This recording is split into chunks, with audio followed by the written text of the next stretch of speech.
Well, Mary Preston, news of this order broke late this evening. We have learned that the money for these incentives will be coming from the current 2021 budget. And with it, some of these potential new hires, they could be eligible for a bonus of up to $25,000. And the bonuses don't stop there. Similar ones are being offered to fill vacancies for 911 dispatchers. In what has been a violent year on Seattle streets, with gun crime surging and shots fired calls up more than 75%, Mayor Jenny Durkan tonight announced an emergency order to bring on new hires at the police department. Depending on experience and training, big-time bonuses could be dished out, anywhere between $10,000 and $25,000. The mayor saying in a press release, quote, "Seattle cannot keep waiting to address the real public safety, officer hiring, and retention crisis we are experiencing in Seattle right now." According to her office, more than 250 officers have left SPD in the last 2 years.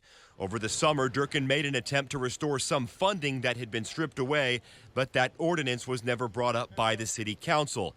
Tonight's move is being praised by Police Chief Adrian Diaz, saying the mayor has, quote, "taken the necessary step to ensure we can recruit the best and brightest new officers." Although on social media, some are expressing worry that this is not exactly the best way to attract those officers. And with staffing shortages hitting the city's community safety and communication center, where 911 calls are received, hiring bonuses will be offered there as well. I came in to get the booster shot today. Chelsea Nye is one of hundreds of people getting vaccinated at the brand new COVID-19 vaccine hub in West Seattle. It opened Friday at the Neighborhood House Community Center.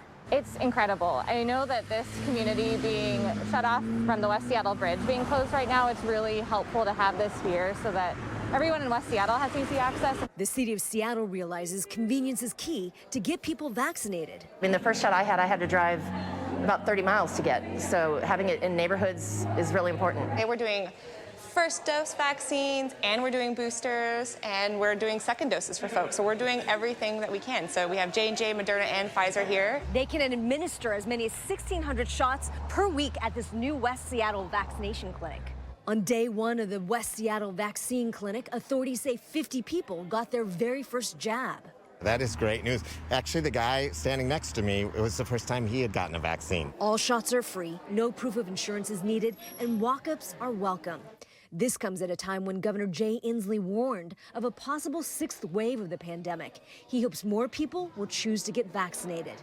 And coming soon, COVID-19 shots for kids ages 5 to 11 years old. The city of Seattle is preparing to be able to do the Pfizer kids doses once it becomes available, but we're just waiting for the final approval. But we're expecting within the next week. In West Seattle, Suzanne Fawn, KOMO News.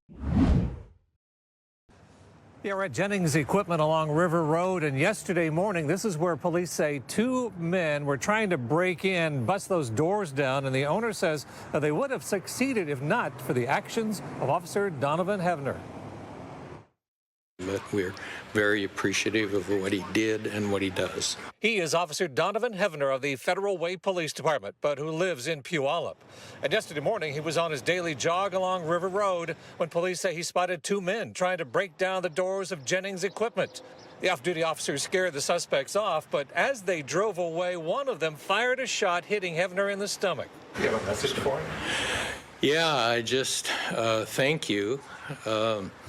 And I really appreciate him going the extra mile. He was off duty, and I wish we would see more of that. And I really wish him and his family well. It was a close call, so we're really fortunate here. Federal Way Police Chief Andy Wang says the first word was that Hevner may not survive, but the news got better as the day went on. So we knew, it was very, serious injury. But when we went to the hospital and when he came out of, the operation, and we were told that, that he was going to be okay, he was going to recover from his injuries, obviously we were overjoyed. Fellow Puyallup neighbors are impressed with Hevner's selflessness. Absolutely, when he just saw something bad happening, and now him and his family are paying for it. Puyallup police are looking for a white or silver 4-door pickup with dark rims and tinted windows and the tailgate down, and also a black pickup truck. It didn't surprise what he did. As a police officer, he wanted to make a positive difference, so I'm glad, he did that. Mary, tenants who can't pay their rent because of the pandemic, well, they worry they'll end up out on the streets. Landlords say there are programs to help, and they've carried the load long enough. Keeping people housed has been one of the public health strategies to limit the impact and spread of COVID-19. And 18 months ago, it led to Governor Jay Inslee issuing a near total ban on evictions. I think it's been a helpful thing for people who've been affected by COVID. As the months passed, the rules loosened on who could be forced out, but tenants who could not pay their rent remained protected. The governor says now that there are rent assistance programs in place, the moratorium must end. And we have to have some end to the moratorium. You can't have an economy ultimately where nobody pays rent. And you have to have some transition, and we're moving to that transition. Many tenants say they are still struggling to catch up, and those assistance programs have been slow to distribute the money. I hope the governor finds it within him to take care of the people that live here. There's already enough homeless. Landlords say they have also struggled to make their mortgages, and the eviction ban put many in a bind, especially when tenants had the ability to pay but didn't. Yeah, I think it's been tough because my husband has rental, and sometimes it's been hard, trying to evict people. Once the eviction moratorium expires on Sunday, landlords will once again be able to remove tenants who fall behind on rent. But property owners must first offer a repayment plan. They also have to notify a dispute resolution center and allow for mediation before a renter loses their housing. Still, some worry that ending the moratorium will simply put more people on the streets.